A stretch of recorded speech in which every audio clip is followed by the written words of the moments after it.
Welcome back to the Early Weigh-In podcast.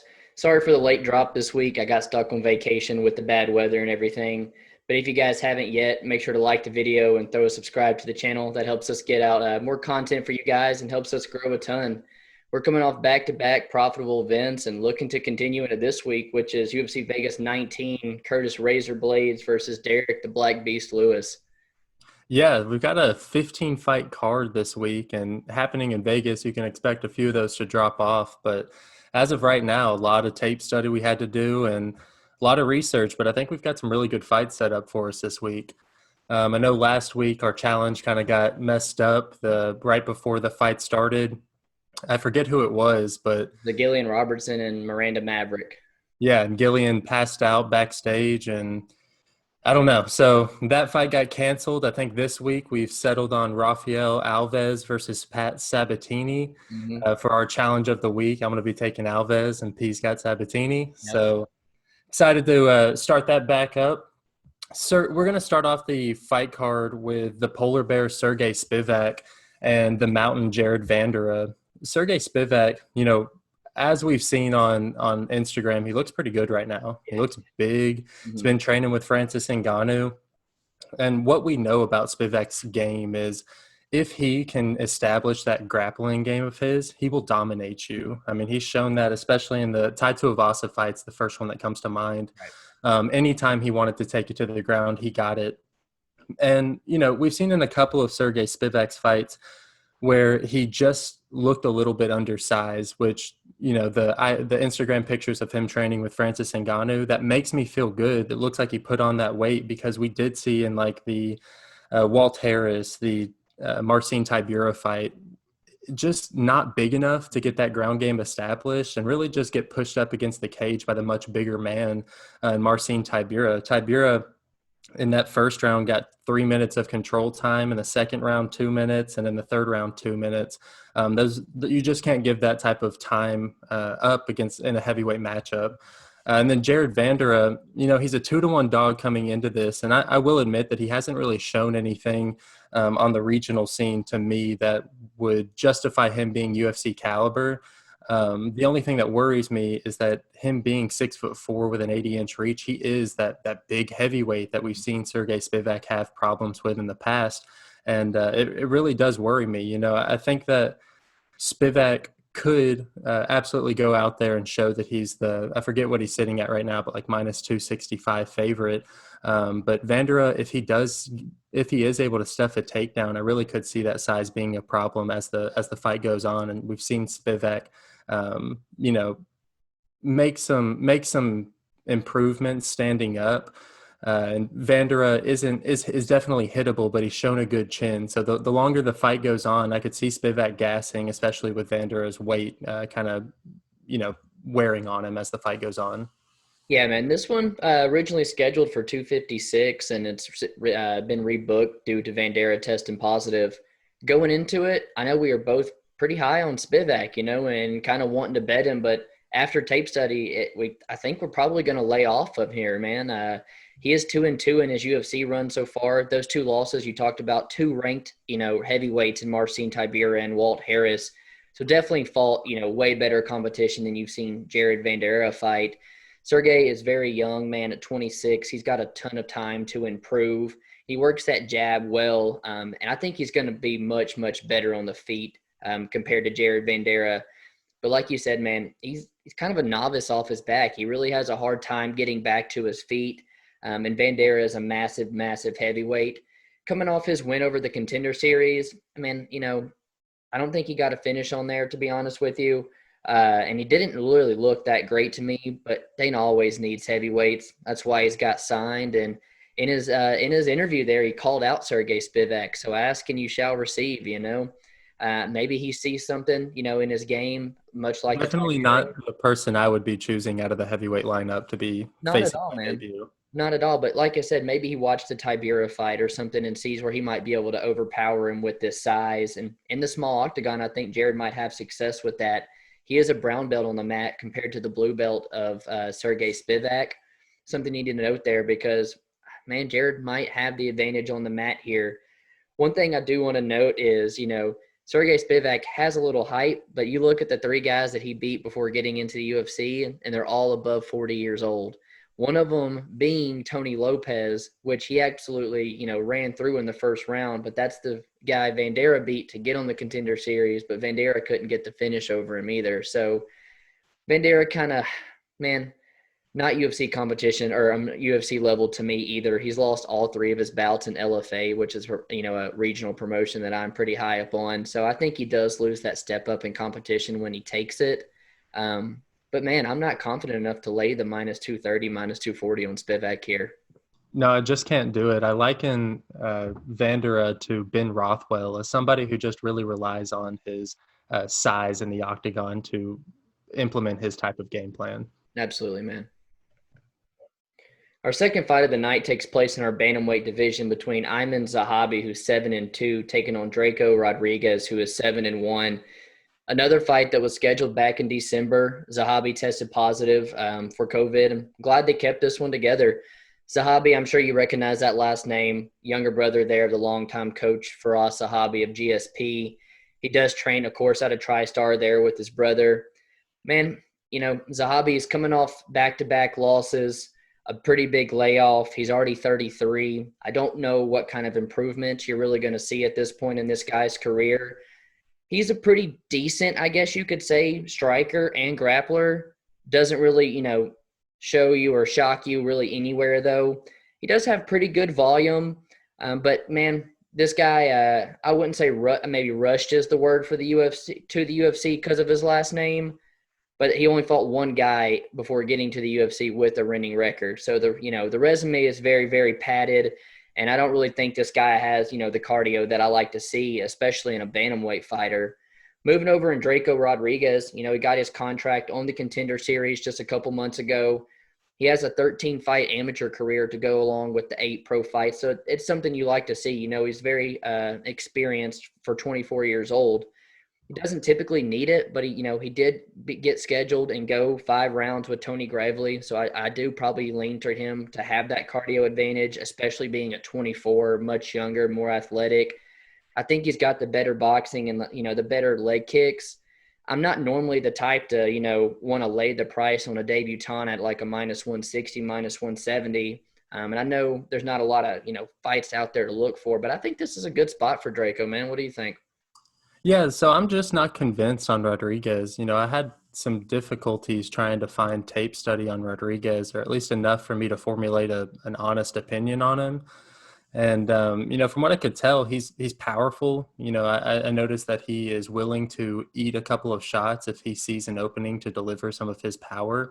And that is something that put me on notice, definitely. But it just wasn't enough for me to want to back him. You touched on his amateur career, and that is comforting to know. But Zahabi training out of TriStar, I know he has a great team around him. And you're right, at 33 years old, he might not be putting together much more in his game, but I really haven't seen many holes in his game. It's not, like you said, it's not like Zahabi's impressed me with any of his performances, but in my opinion, I think he was winning that Ramos fight. He was at least keeping it competitive on the feet until he got knocked out. And in the Reginaldo Vieira, that was his first big test in the UFC, and he was able to come out on top in that one. Really, it's that Morales fight where it's just impossible to look past it. Morales isn't in the UFC anymore, and Zahabi just kind of fell victim to just staring at the movement of Morales. He had low output in that fight, was getting touched up on the feet, and it was really not something that you'd like to see. I think he kind of fell in love with the striking game after he found success in that Ramos fight and paid for it in the Vince Morales fight. Mm-hmm. So with Draco, I've seen him off his back a couple of times, and he has pulled off a couple of submissions off his back, and that was impressive as well. But at only 24 years old, I think that there's value on Zahabi, actually. And this is one that we aren't necessarily disagreeing on, because it's hard for me to give you a pick for this one. I think I'm going to lean Zahabi strictly on experience, and from the UFC experience that he's had up until this point. Nothing impresses me about Zahabi, though, so I won't financially be backing him at all. Yeah, more than likely, you probably won't see a play from either one of us, especially for the podcast on this one. I do lean toward Draco, and I think if Zahabi's going to get this done, I think he's probably going to catch some type of submission over Draco. We saw Draco almost get armbarred in his win on the Contender Series and stuff. I see Zahabi probably getting some type of submission that he pulls off his back or something if he is going to beat Draco. I know the under 2.5 is sitting at like plus 167, plus 175, somewhere around that. I think a finish is likely to happen between these two guys in the small octagon as well. So some bets to keep an eye on, but this is a tough fight to call, and we'll probably lay off of it for the podcast. Yeah, I agree. Moving on, we go to the 145-pound division where we see Chaz Skelly facing Jamall Pretty Boy Emmers. Chaz Skelly's coming off that year-and-a-half layoff, and at 35 years old, that's pretty concerning for me. He's a hard-nosed wrestler who's been somewhat successful in the UFC. His run up to this point, he's gone 7-3-1. Of those 7 victories, though, only one of those people are still within the UFC organization, and that's Jordan Griffin, who's gone 1-3 in the UFC. So those wins really haven't panned out to be anything of worth noteworthy at all for Skelly. As I watched Skelly's tape, I wasn't impressed with his striking at all.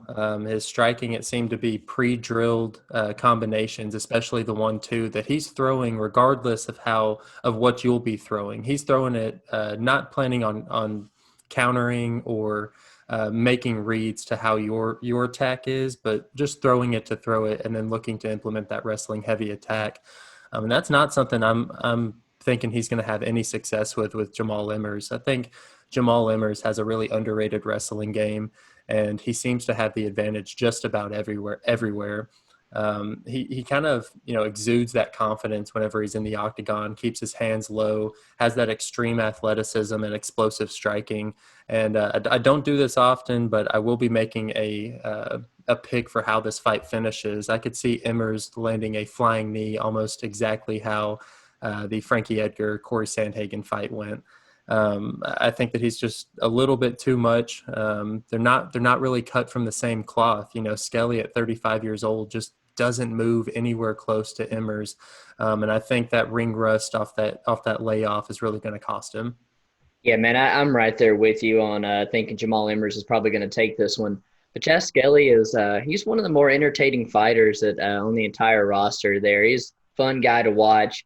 I mean, if you don't know yet, don't buy a PS4 or a PS5 from his Twitter. That's a hack and a scam. So help him get that Twitter account back, guys. Man, you touched on it. 35 years old, the layoff, the James Lynch interview. He talks about having the shoulder surgery. And in the past 3 years total, man, he's only had 2 fights. He is as tough as nails. He's made the move to Sanford MMA, which, has had a ton of success lately. But he's really become that like sub or bust type of fighter. If he can't get you on the mat and get you down, it really doesn't end well for him on the feet. And even on the mat, we've seen guys beat him, submit him. Jason Knight finish him with ground and pound. I would say Bobby Moffitt finished Yeah, him too. It got overturned, but it did. You're right. It did get overturned, seconds but away. I mean, the ref thought it was stopped. I know Skelly was, what is it? Protesting it immediately, but it was locked in, man. And in a couple more seconds, he was done for. I couldn't agree more. On Jamall Emmers' side, that's a guy that's been on the UFC's roster, man, for quite some time. He's 31 years old, already over 23 fights. This guy has fought Thiago Moises at 155 pounds before. He's beaten Nate Diaz's boy and Chris Avila, Jay Cuccinello from The Ultimate Fighter. And, even at 145, this guy's beaten Corey Sandhagen. He did have the setback to a guy later on in the card there in Julian Erosa on the Contender Series with a big upset. But Emmers is a guy that probably should have been in the UFC a lot earlier than he is now. He's a phenomenal striker, like you said, man. He knows how to keep his range well.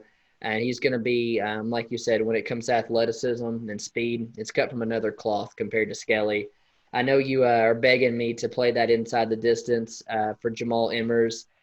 It's something we'll have to take a look at because it definitely is sitting in nice odds, but we are definitely going to find somewhere that we can parlay Jamall Emmers across this card because he's one of our more confident picks throughout the night.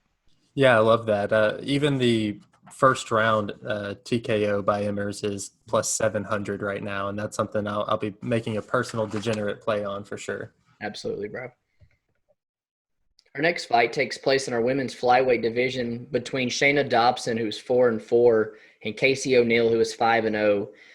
Shana Dobson is coming off the upset of the year in 2020 as she was a plus 950 dog when she beat Maria Agapova. But let's be honest, man, Maria Agapova, she pulled some type of Michelle Pereira stunt where she's dancing to the ring and absolutely burned herself out before she even started the fight. Shana Dobson needed that win, more than ever. She had lost her previous three before that. Looking to get on, a little bit of a hot streak here. She's made her move to Team Elevation where she's, looked great. She's shown a good gas tank, and she is really strong and athletic compared to a lot of these other females.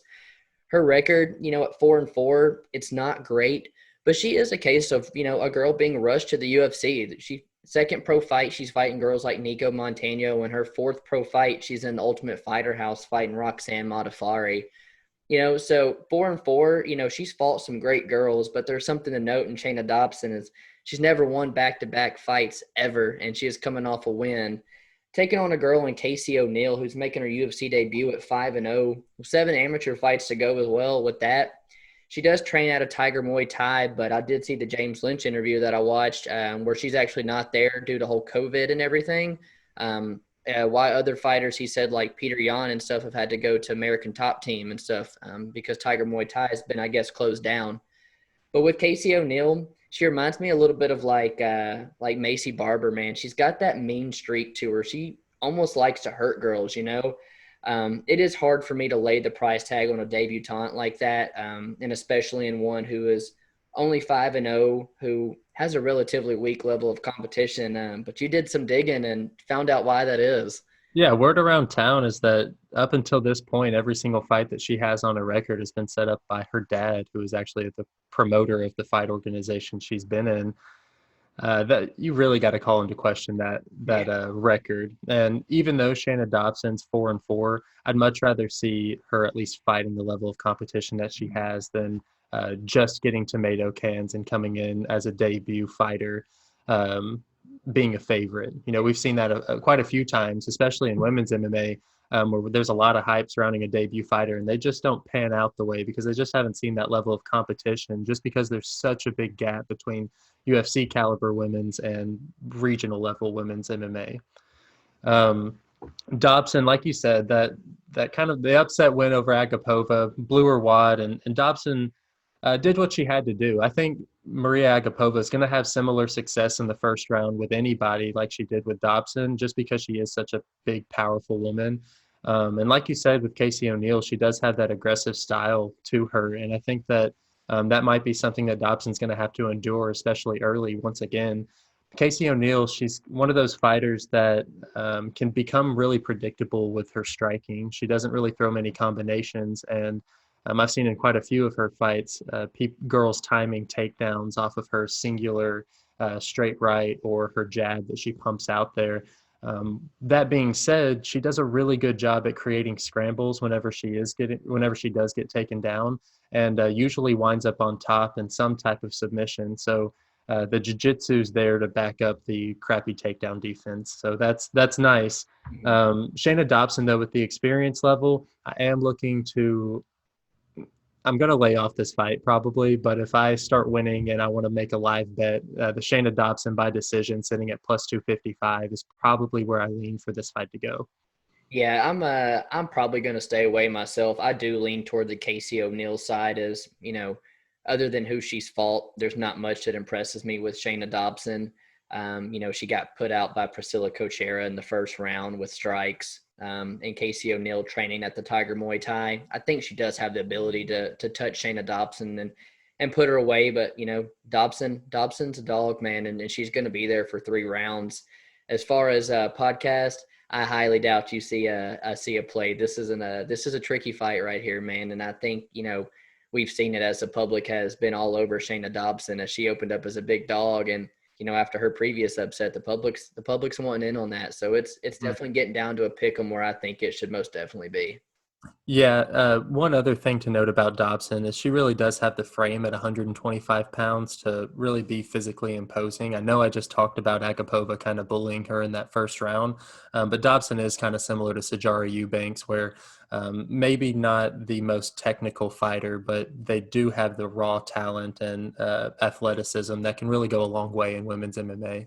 For sure. One last thing I wanted to note is, seeing girls at 5-0, a lot of them have to go through Invicta or even the Contender Series, something like that before they get their shot. And this girl's getting a shot right here. So the UFC might see something in her that, we just don't see. And this could be punishment for beating their little gem in Agapova.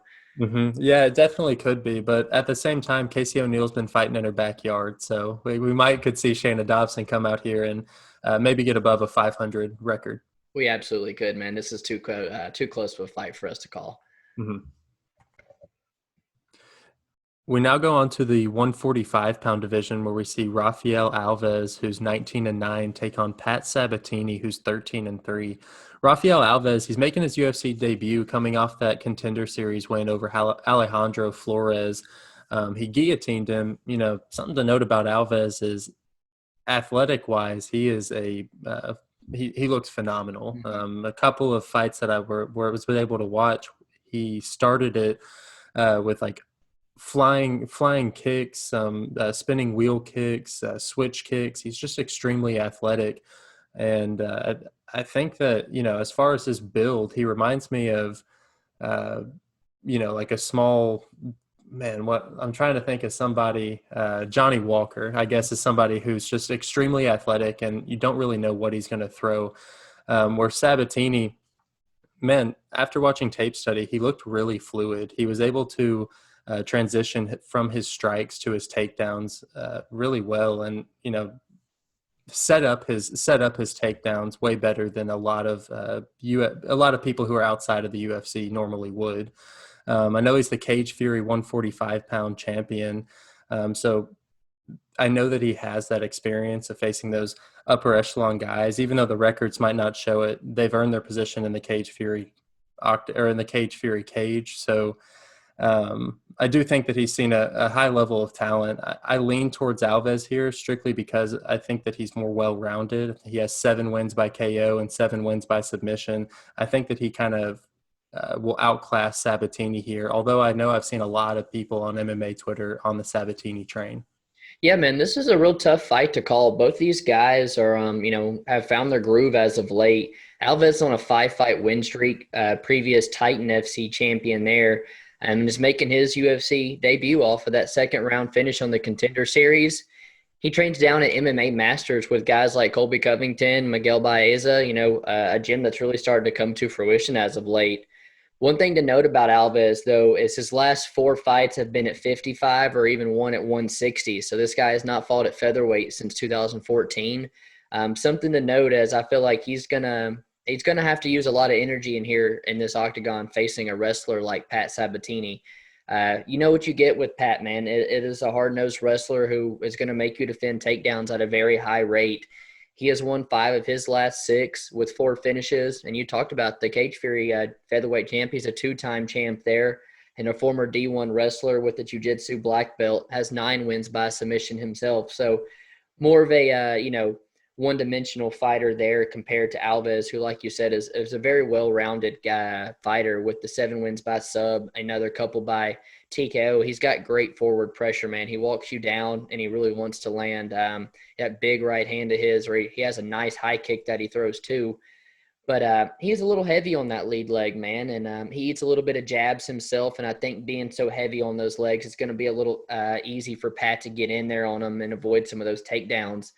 This is the challenge that we are going to go with for tonight, so I'm going to lean toward the dog and Pat Sabatini here. I don't necessarily think he should be the plus 150, plus 170 dog here. I understand maybe as a slight dog, but at these odds, man, I feel like I got to play him. I think you just gotta be careful of the traditional wrestling entries in the guillotine of Alves. Yeah, I would be lying if I said I wasn't worried about Sabatini's wrestling. And Alves's tape study, whenever he fought Felipe Douglas, I noticed that he accepted being on his back for the first round in that fight and then got pressed up against the cage in that second round before getting that knockout. Definitely something I'm worried about with Sabatini's pressure, but I could see Alves making Sabatini hesitant, and especially early on because of the power that Alves, has in his hands. It'll be something that Sabatini will have to figure out how to, close that distance without getting knocked out. Absolutely, man. One of a few that we disagree on the night, but a lot of tough fights to call this week with guys making their UFC, debuts, and you know, feeling like we're getting a good lean on quite a few here, man. Yeah. We stay in our men's featherweight division with a fight between Julian Erosa, who is 24-8, and Nate Landwehr, who is 14-3. And man, this is going to be one of the best fights throughout the whole card. Both of these guys, as tough as they come and always come to put on a show. This is, the second or third UFC stint there for Julian Erosa, who's been very, very inconsistent throughout his career. Was on the Ultimate Fighter, then went 1-1 in the UFC before getting cut. Fights his way back to get a shot on the Contender Series where he upset Jamall Emmers there. But then goes 0-3, getting finished in majority of those fights to get cut yet again from the UFC. But then back in June, gets a short notice opportunity yet again and makes work of Sean Woodson in the third round, making two of his last three wins at a plus 350 or better underdog upset there. You can never count Julian Erosa out. He has a massive frame for featherweight. It's hard to see how this guy makes 145 pounds.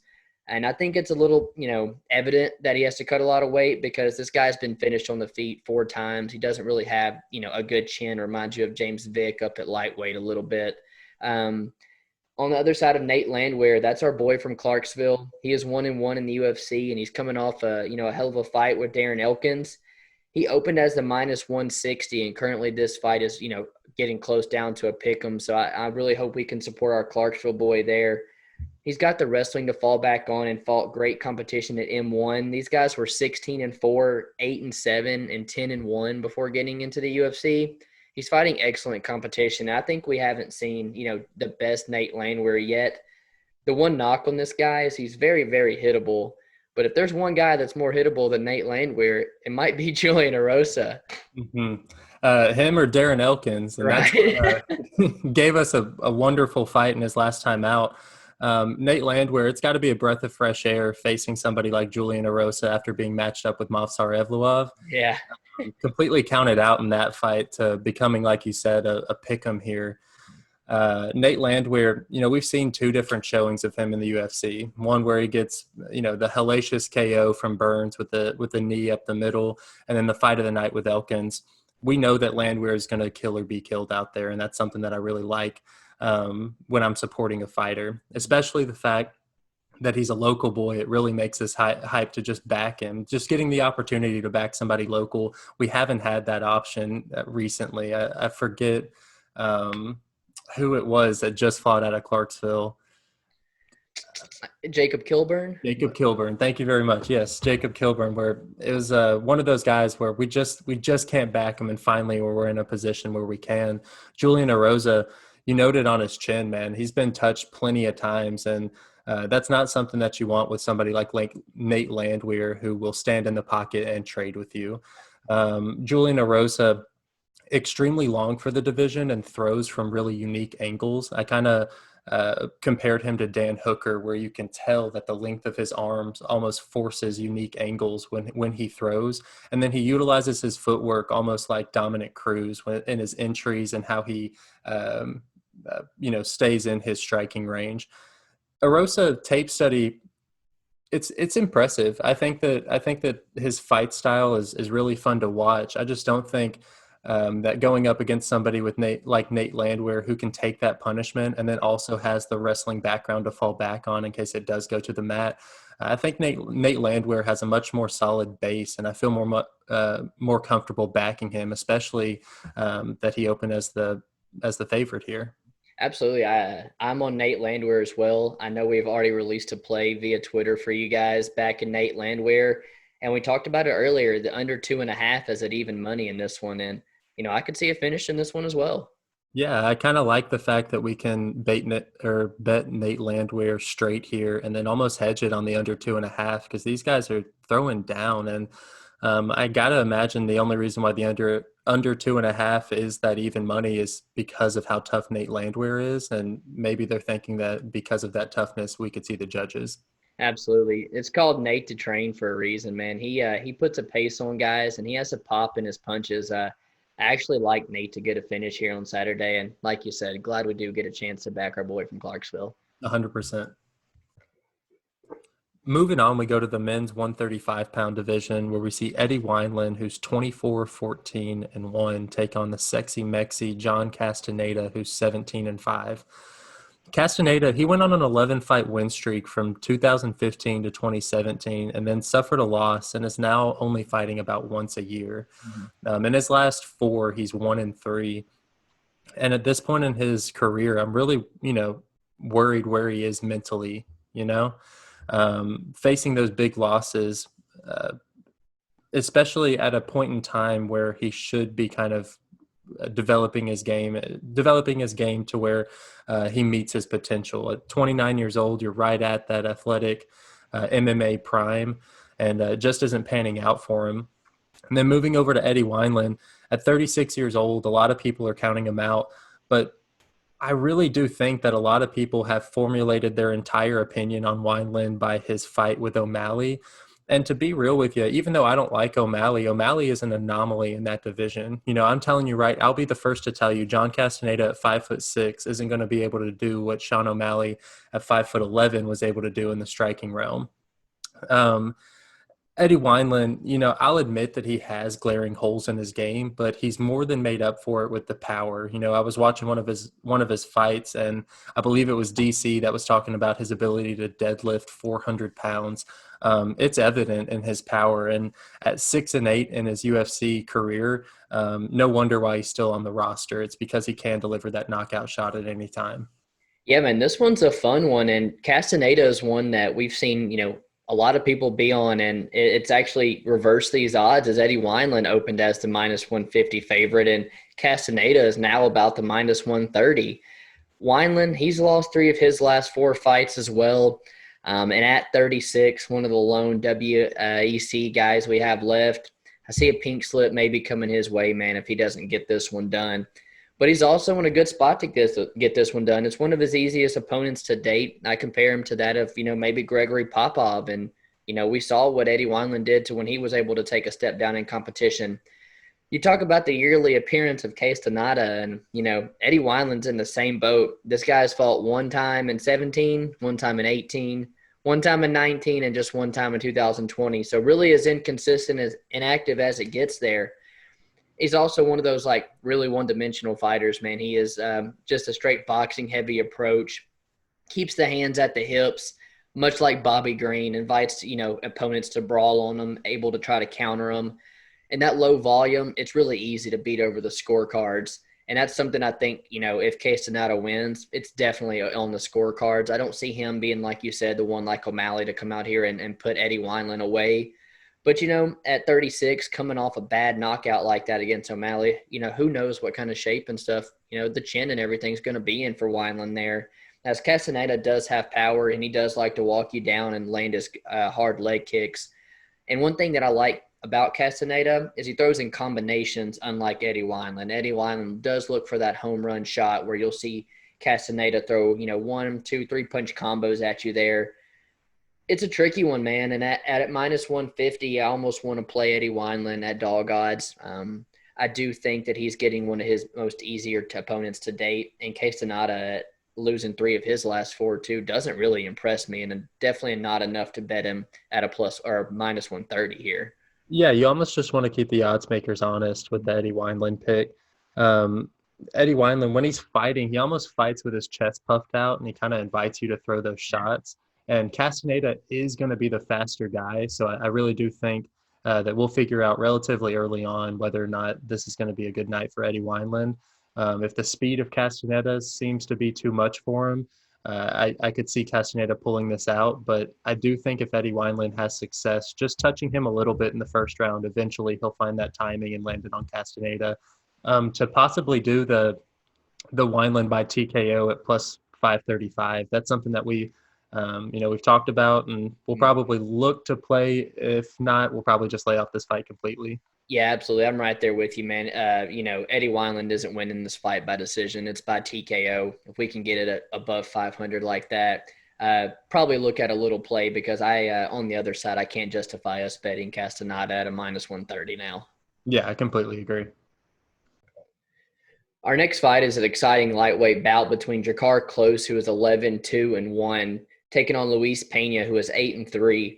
Drakkar Klose is coming off a year layoff after that exciting fight with Benel Dairouche there, where, got his lights shut out for the first time, but, was winning that fight up until the point where he just wasn't anymore. Hmm. Um, he is this is one of these fights here, man, on the card that are tough for me to call. Drakkar Klose, he has beaten, really unorthodox strikers before in Lando Venata, Bobby Green, Dai Casey. So Luis Pena, not really something new to him in terms of striking. Drakkar Klose has great Muay Thai. He swings that right hand heavy, man. He's got a good inside leg kick.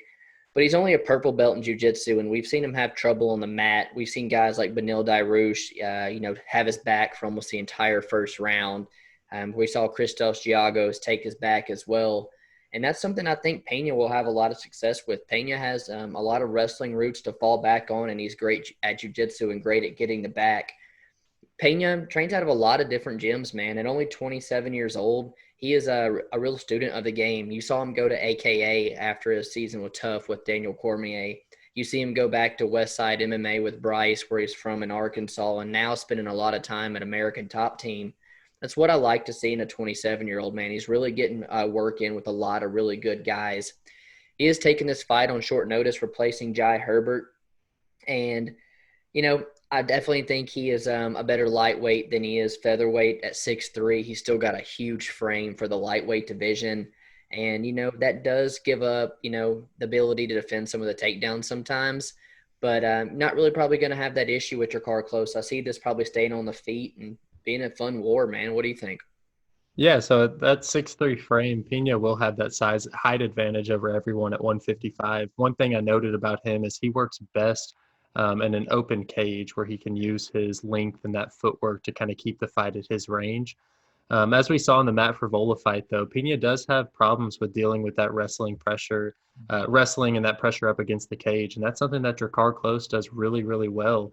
As I noted, physically Klose will be the shorter and stronger fighter in there. So I could look for Klose to do exactly what he did against Devin Powell by kind of, Powell's a 6'1" fighter and really the only guy on his resume that resembles Pena in the slightest.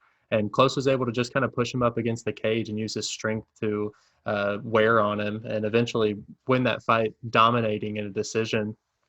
I think that Klose has fought the better competition, and I think that he could also find some real success on the taller fighter in Pena using those low calf kicks and trying to chop away at Pena's legs. And then, that being said, I do think Drakkar Klose could be in some trouble in the stand-up game with Pena being as long as he is, and it makes me feel a little bit more comfortable knowing that Klose has the wrestling to fall back on if he does start to lose in those exchanges. Where Pena, he doesn't set up his shots very well, and as we saw in the Worthy fight, just a lazy takedown attempt, which ultimately got him submitted. Mm-hmm. Yeah, man, he was absolutely just overpowered in that Worthy fight as well, and that's something that you're going to have with that 6'3" frame is that lack of strength. And I could see Drakkar Klose, like you said, putting him up against the fence and maybe making it a little boring. Drakkar Klose has seen the judges' scorecards 9 of his last 10 fights, with the Benil Dairouche loss being that that asterisk there. There's plus money for Klose by decision right now, and I absolutely see that being the way that Klose gets this done. He has fought the better competition, man. But I think the more this line creeps up, I think there's value on Luis Pena. He's got a good left hand and a good left high kick. Drakkar Klose, it almost reminds me of Aldo in that Conor McGregor fight, man. He is itching to land that right hand on you, and it keeps it a little low sometimes. And I think Pena's going to have success with his left hand as well. And I actually think Luis Pena will have the wrestling advantage in this one. Being 6'3" versus 5'9". I think that length and everything, and the wrestling roots from the college, the collegiate wrestling of Pena. I think Pena is actually going to be the one to have success on the mat here. and one we disagree on. So if you want to put a challenge on this one as well, that would be fine. Yeah, actually, I'd love to put a challenge on this one. Like I said, I think Pena, it's impossible for me to want to back somebody whose biggest win in the octagon is to Matt Wyman and Drakkar Klose. You know, he is coming off that the loss to Beneil where he was a little bit riskier in his way of winning, and I think that he's going to get back to his roots here and really give us a boring fight. So definitely not an exciting challenge, but more than happy to take that up with you, Cool. P. Sweet. All right, cool. Moving on, we go to the 145-pound weight class where we see Jared the Flash Gordon take on the Colombian warrior Danny Chavez. Jared Gordon, you know, kind of looks to be on the decline of his career, even though he's coming off that decision win over Chris Fishgold. I don't know if Fishgold's that UFC caliber. Gordon here, he opened as the minus 180 favorite, but and will more than likely look to establish that ground game, trying to like take away from Chavez's power early. I think on paper, Jared Gordon should win this fight by utilizing his grappling. But after watching tape study, these two fighters move at different speeds. Mm-hmm. You know, the eye test tells me that Chavez will absolutely murder him. And after watching that TJ Brown fight, you know, he opened it up with a spinning back kick that looked legit. You know, it looked like he had been throwing that his entire life. And then, you know, I also noticed that he had some killer leg kicks and is smart enough to switch up his leg kicks to a head kick and masks it really well. And he was able to actually get a TKO victory with a head kick against probably a name that I would choose for pornography, some Pipe Vargas. I'd never heard of a name like that, but that would be my porn name right there. He's Chavez, he keeps his hands low, so that's kind of similar to Wineland, but he has a completely different arsenal of attacks. He's able to mix it up and really keep you guessing on the feet. He was tested some in that TJ Brown fight. I just question whether or not TJ Brown is the same caliber of wrestler as Jared Gordon. Yeah, man, I'm right there with you. We saw him tested against a very good wrestler in TJ Brown, and that's what Jared Gordon has got to come in here and try to implement if he wants to have any success in this fight. Gordon is staying at 145 for this one after that successful outing in Fight Island without his corner. If you remember, that's the one where Paul Felder jumped off the broadcast booth and went and changed clothes and cornered him last minute. So a lot of, you know, unknowns and question marks for Gordon into that bout. And he looked good against Fishgold. But Fishgold is one of those Europeans, man, you know, Wales fighters. They don't really have that ground game that some of the other fighters have. We've seen Gordon also make the move over to Sanford MMA, which, like we said, talked about a lot of times, has had a lot of success as of late. This fight, much closer than these odds opened up at. Jared Gordon is not the minus 180 favorite here for me. And Gordon's just a hard guy for me to ever bet any kind of money on. He doesn't seem like he wants to work for my money. But at an opening at a minus 180, I do understand if you want to keep the bookies a little honest with a small bet here. He's much more experienced in the UFC, and I feel like he has to make this fight boring, probably lay in Chavez's guard and do a lot of grappling. But I'm curious to see if that cardio is even going to hold up if he does have to do a lot of grappling. On Chavez's side, man, I want to bet him, but I don't. There's not a lot of tape study out there for you to see on him outside that TJ Brown fight and maybe another fight or so. But the public seems to like him. He opened up as another underdog, and the public has went in and steamed him. I saw a lot of people on him on that TJ Brown fight as well. He trains out of MMA Masters with a couple other guys on this card. He showed great takedown defense in that fight and a good gas tank. I think those leg kicks of his are going to cause Jared Gordon a ton of issues come Saturday night. This is a guy that we're finally seeing fight consistently. Man, I think Danny Chavez is the side to bet here. But without, a ton of tape study and stuff, I don't know if I can pull the trigger. Yeah, if I could have gotten Chavez at the plus 155 that he opened up at, I definitely would have been laying on that. As I look at it right now, though, Chavez inside the distance is plus 210. And we've seen Gordon be tested plenty of times in his career. His last 3 losses are all TKO losses. Yeah. So after watching Chavez's tape and knowing the power that he holds, Chavez inside the distance at plus 200 is really looking tasty to me. I'll probably end up playing that. Yeah, that's definitely a line that we should look at playing, man. I don't really see Jared Gordon being able to make the 3 rounds with Chavez either. Cool. Our prelim main event of the night is Andrei Arlovski, who's 30-19, taking on Tom Aspinall, who is 9-2. We've already released a bet via Twitter for you guys, parlaying Aspinall with someone later on in the card. And it was actually Arlovski that ruined our heavyweight parlay before in the fight with Tanner Boser. But in my opinion, man, I think Tanner Boser might have should have won that fight, but it was more of a case of Boser not really showing up rather than Arlovski looking good in that fight. Arlovski is the Roxanne Modafferi of men's fighting, man. He's 3-1 in his last 4, and the UFC cannot find a way to get rid of this guy. They feed him to the wolves, and somehow he comes out on top. He has been an underdog in every fight but one since 2015. And there for a while with Francis and Stipe and stuff, his durability was really in question, but he's went back to the drawing board and he's found a way to stretch these fights out, man, and really get him to the judges' scorecard where he's found a lot more success. He has good volume, and he's got 5 times the professional experience of Tom Aspinall. But with that comes the age, man, of 42 years old. And when he does fight those power punchers, it doesn't normally end well. And Tom Aspinall at 27 years old brings a ton of speed and a ton of power to that division. One of my favorite prospects in that division right now. He's got 100% finish rate, trains there with Darren Till. But this is the biggest step up for Tom Aspinall in his career to date. He has had a pretty easy UFC run with the ex-middleweight and Jake Collier and the light heavyweight on short notice and Alan Bodeau.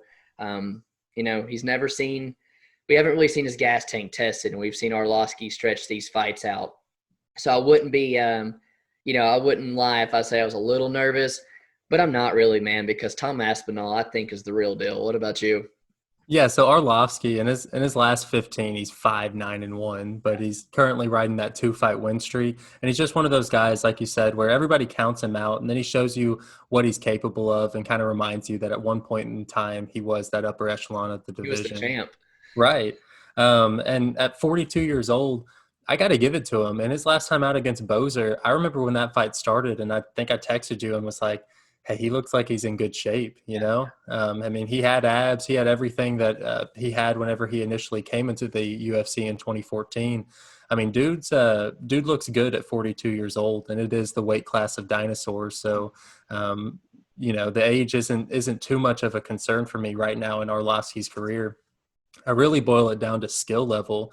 I think Aspinall, man, after watching his striking, knowing his grappling credentials, it's really easy for me to jump on this hype train, man. He's finished 8 of his 9 wins by first round KO, which is always concerning, like you said, especially against a guy in Arlovski who's kind of made his career in those later rounds.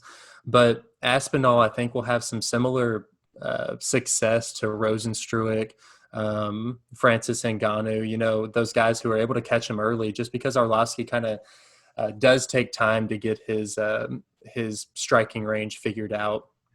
One thing I do hope Aspinall can overcome is in that Tanner Boser fight, it kind of looked like Tanner Boser was just deer in the headlights, kind of caught looking at Arlovski. Arlovski does something really well. He's willing to stay in the pocket and doesn't really bite on feints. And I think that was something that Tanner Boser was really looking to capitalize on, but just couldn't get anything out of Arlovski. So with Aspinall, I really hope that he just commits to his strikes early, which I don't think he's going to have a problem with, and hasn't had a problem with it at any time in his career up until this point.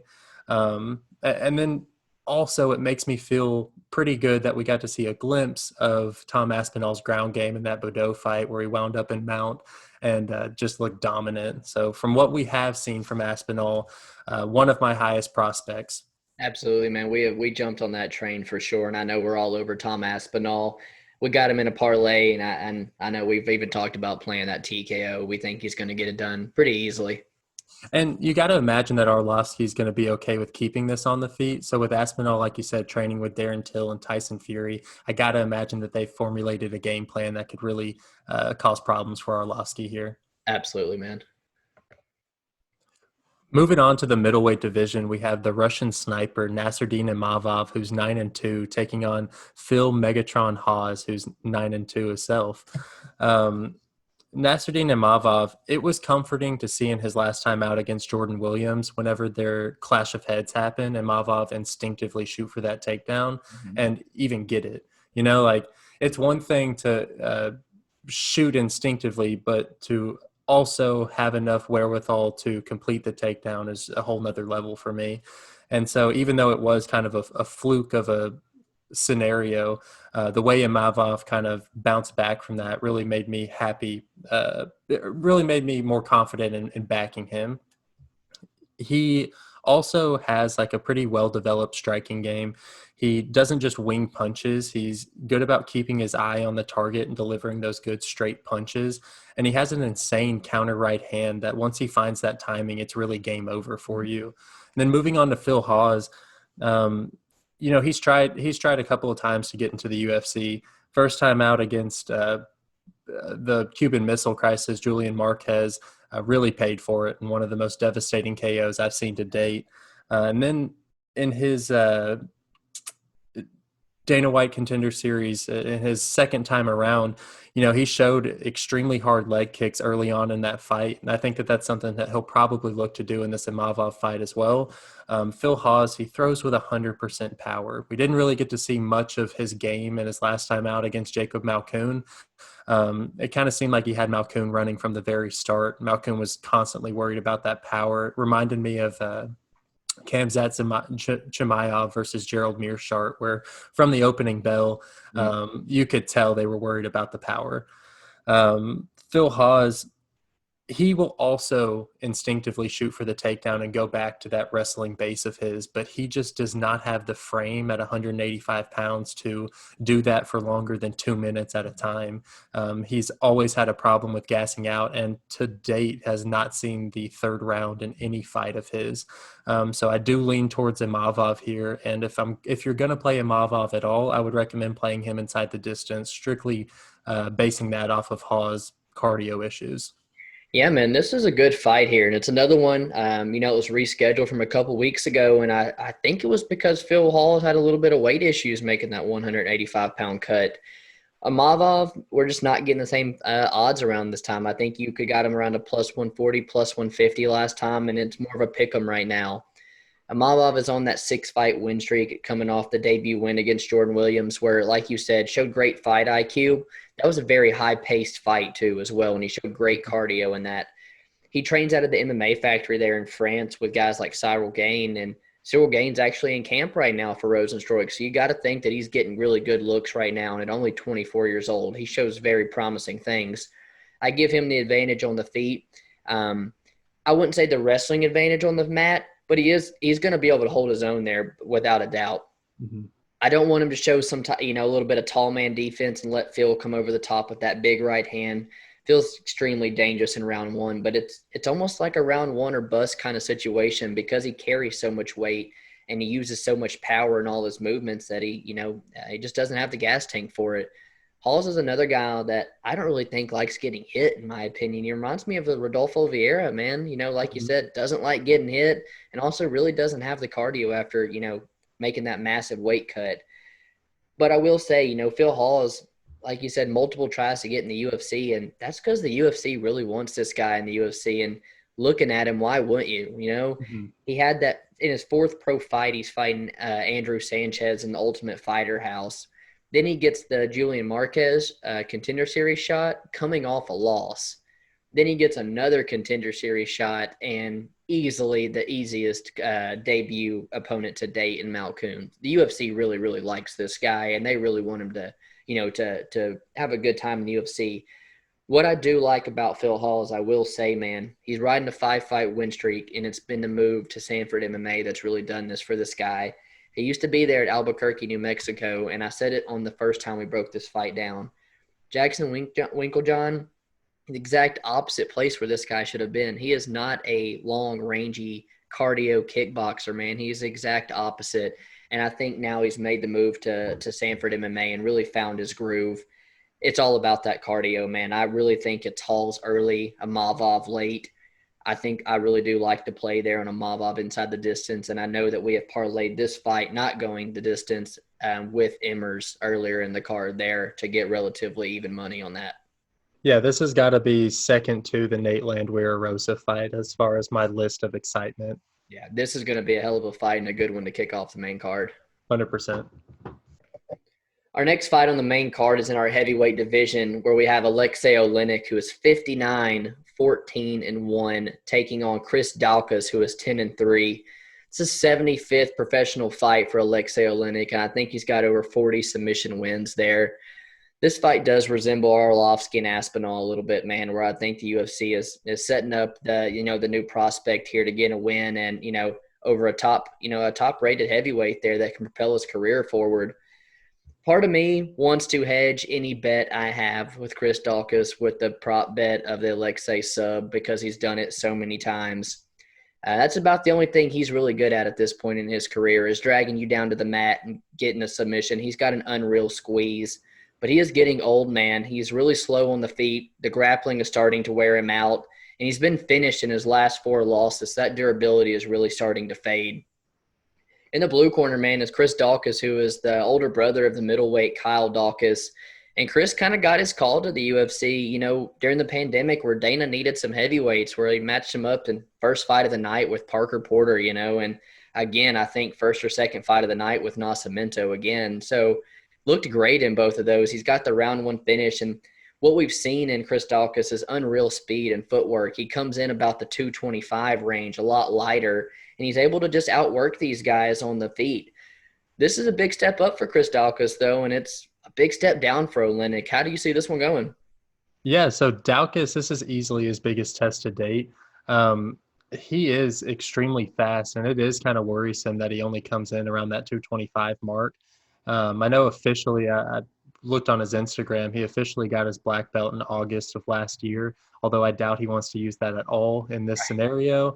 It is nice to know that he at least has the tools on the ground to be defensively sound in the submission game, where we saw Aleksei Oleinik in his fight against Derrick Lewis have somebody who, in my opinion, has some of the worst ground game in the heavyweight division, and Aleksei Oleinik had him in every position he could want to have him in and still couldn't get the finish. I think you touched on Aleksei Oleinik being just about as experienced as you could possibly want before it starts to be a bad thing. 46 submission wins, and it really is his only path to victory. He is known as the boa constrictor for a reason. Definitely has nothing to do with his striking. He wings super slow overhand punches. Technically, he did outstrike Alistair Overeem, more than doubled Alistair Overeem's output in their fight, but ended up getting finished on the feet. I think in this fight, he really has to worry about Daukaus early, and I think Daukaus's footwork and hand speed will be the difference in this fight. I plan on personally playing Daukaus first round KO or just Daukaus TKO pretty heavy. He's got a good 4-punch combo that is his go-to, where he throws a couple of jabs followed by a straight and then a left hook. And I could really see him breaking the guard of Aleksei Oleinik with those first 3 punches and landing a left hook to finish him off. Yeah, man, I noticed the left hook in his combinations as well. It's one of his main weapons.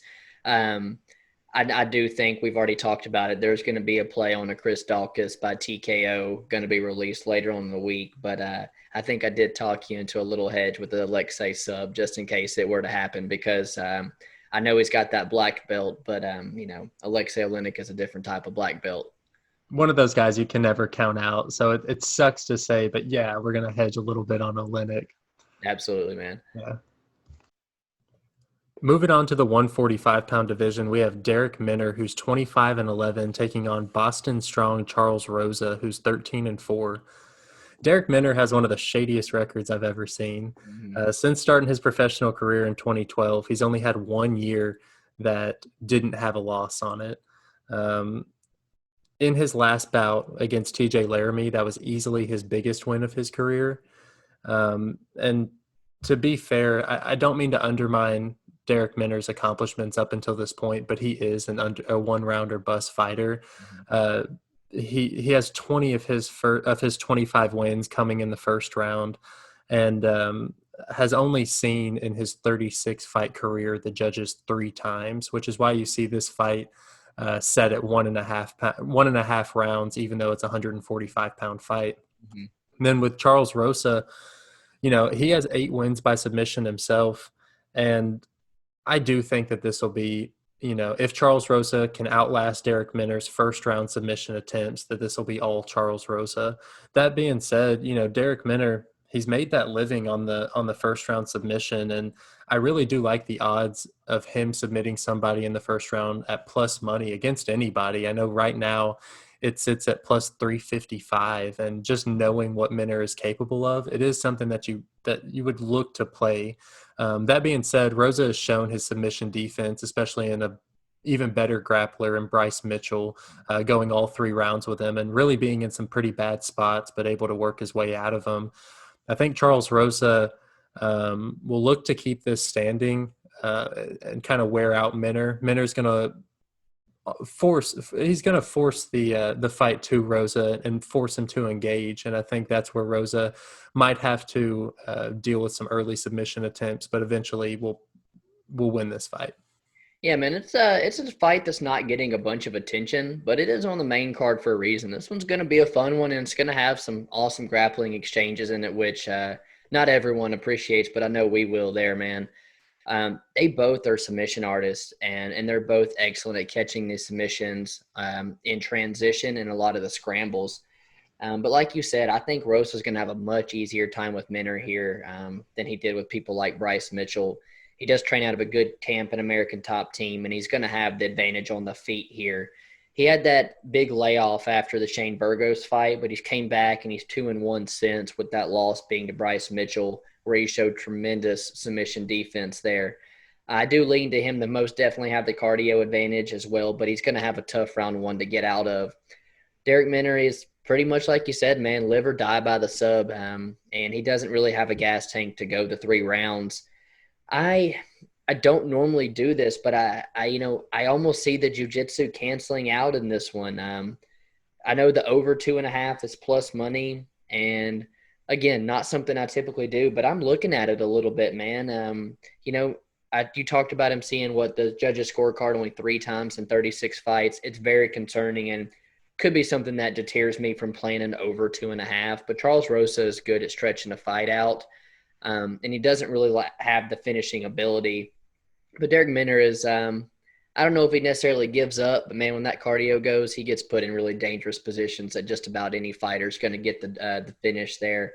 It's a tough fight to call because I think both guys are going to be able to both guys are going to be in positions that give the other the chance to snatch up a sub. I'm probably going to stay off it, but I do know and I understand with the statistically speaking of these guys' records, if you want to play the under 2.5, I absolutely understand there.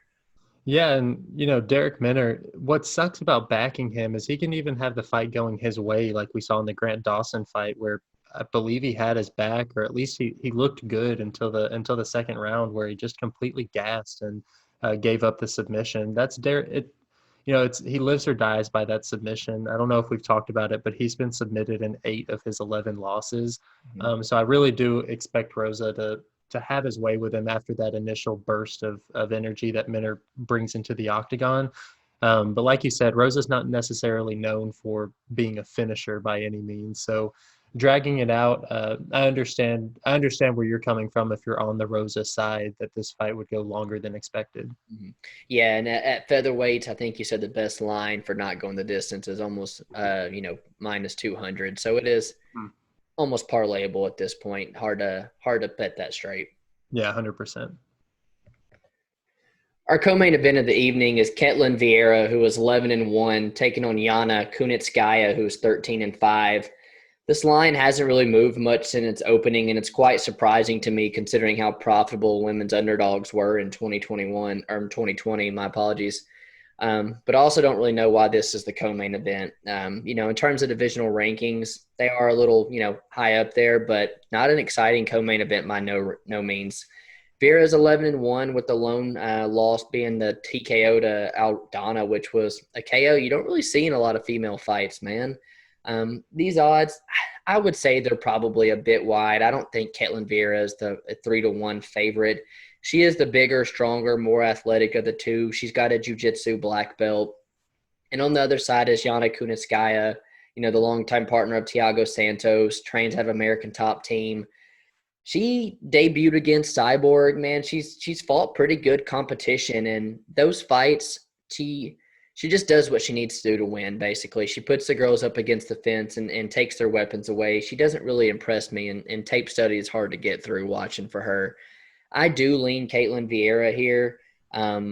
I do like her at the decision at -120. I think there's a ton of value on that. Reason why, she's only have one UFC finish, and it's over Sarah McMahon, who tends to gas after using all that grappling. But the over 2.5 hit more in the women's 135-pound division than it did in any other weight class in 2020.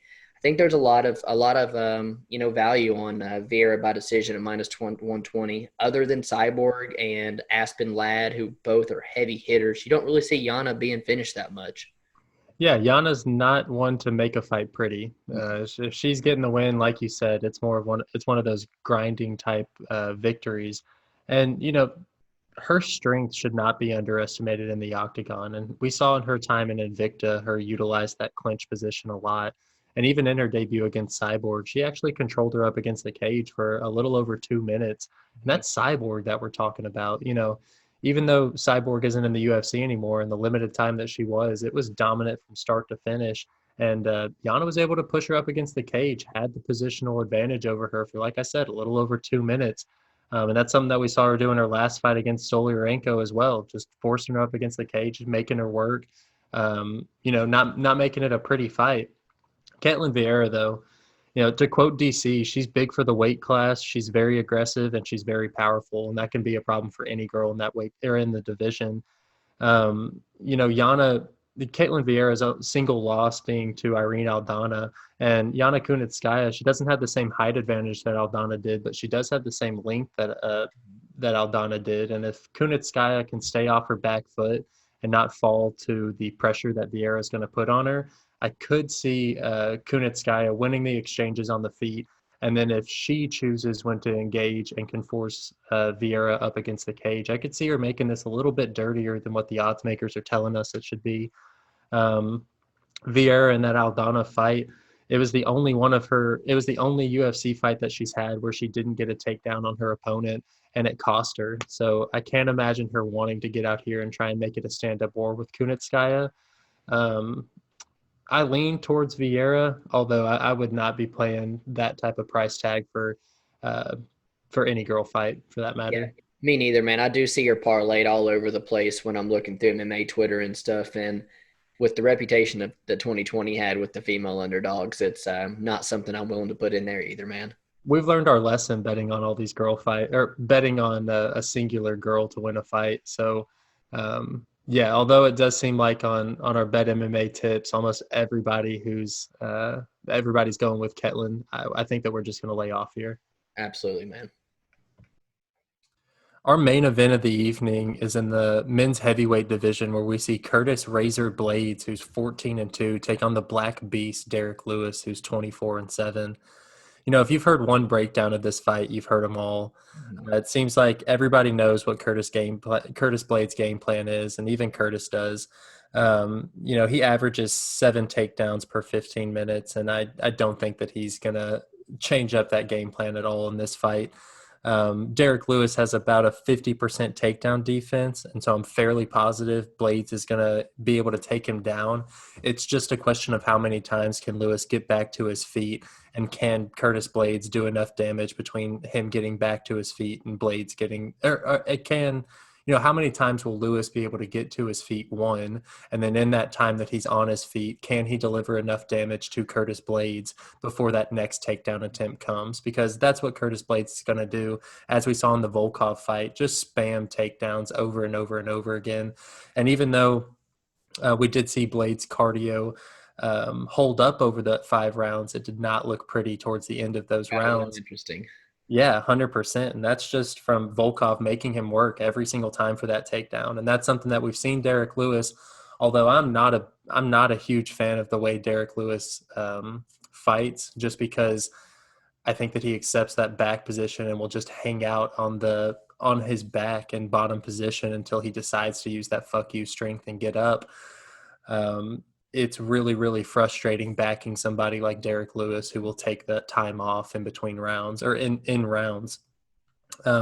I give Blaydes the cardio advantage here, but that's not to say that Lewis has bad cardio. We've seen him go a couple of times to the judges, and for what it's worth, he maintains the power throughout the fight, and that's another one where we saw Volkov, catch that huge overhand right by Derrick Lewis in the closing seconds of the third round.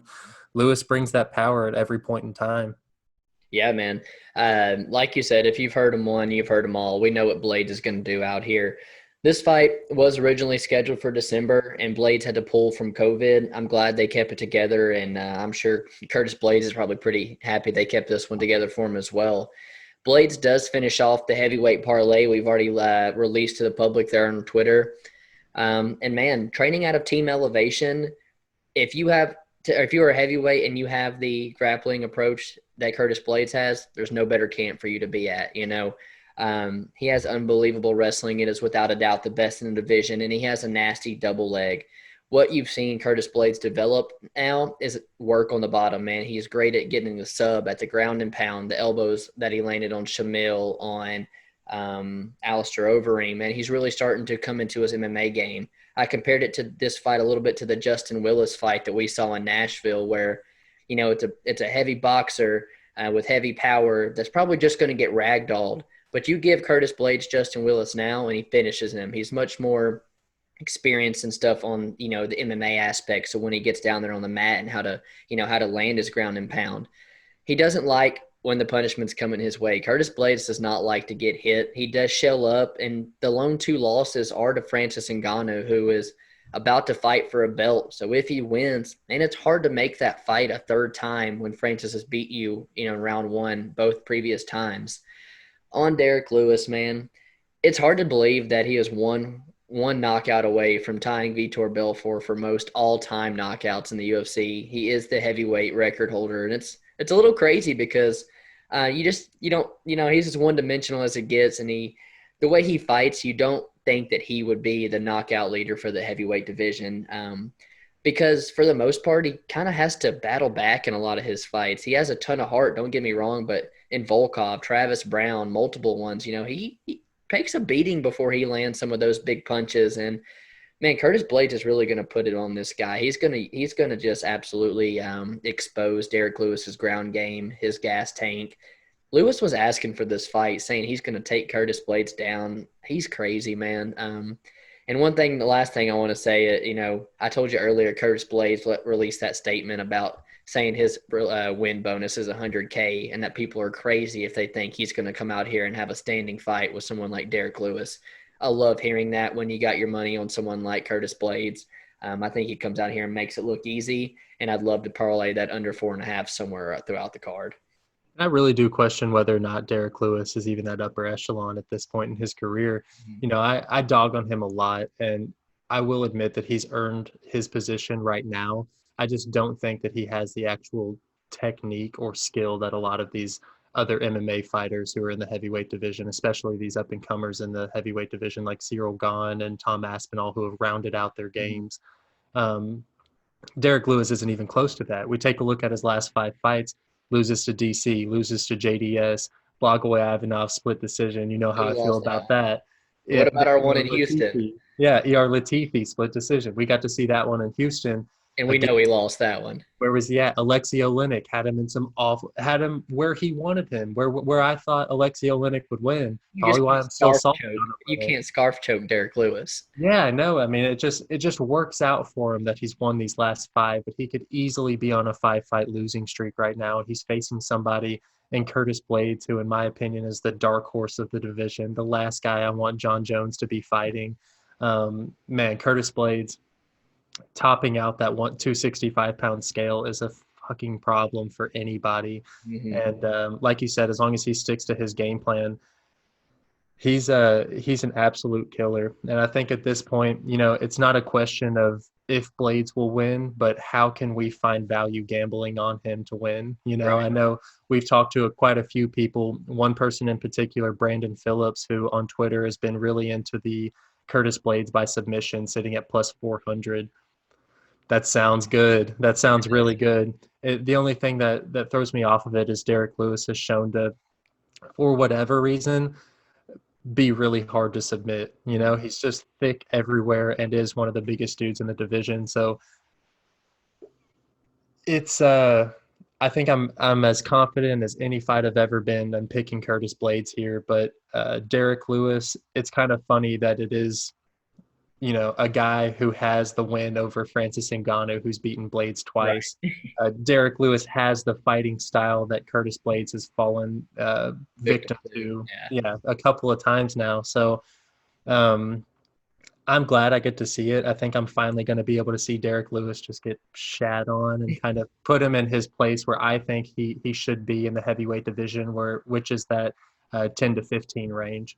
Absolutely, man. And I'm just as confident on Curtis Blaydes, and that's why our parlay with Aspinall is a 3-unit parlay. Very, very confident on these two heavyweights to get it done on Saturday.